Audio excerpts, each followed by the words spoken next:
आरक्षण क्या जाति के आधार पर मिलता है? आरक्षण क्षेत्र के आधार पर भी मिलता है। आप जाके देखो, जम्मू कश्मीर में आरक्षण क्षेत्र के आधार पर मिलता है। आप जाके देखो हिमाचल में आरक्षण क्षेत्र के आधार पर मिलता है। आप जाके देखो उत्तराखंड में आरक्षण क्षेत्र के आधार पर मिलता है। कौन कहता है जाति के आधार पर मिलता है? आरक्षण उनको मिलता है जो पीछे रह गए हैं, जिनका प्रतित्व कम है।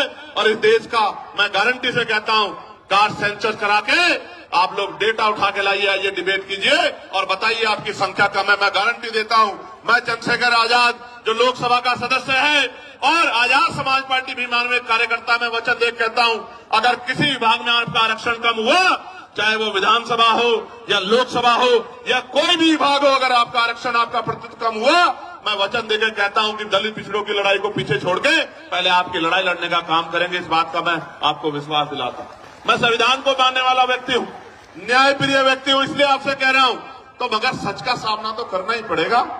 इस देश में अगर आरक्षण आया सबसे पहले तो 1902 में आया, जिसको छत्रपति साहू जी महाराज ने लागू किया, किसी और ने लागू नहीं किया।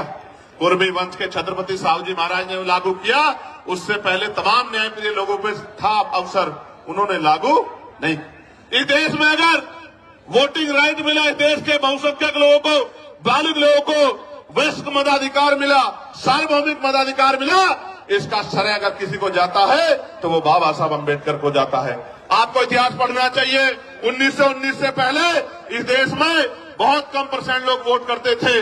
मॉन्टेगो चेमफोर्ड सुधार समिति बनी और सुधार समिति ने नए पैमाने तय किए कि वोट देने का अधिकार उनको मिले जो जमींदार हैं, जो भूमि जिनके पास बड़ी संख्या में है, जो लगान देते हैं, जो टैक्स देते हैं, जो बहुत पढ़े लिखे हैं, जो पूंजीपति हैं, जिन पे व्यापार है।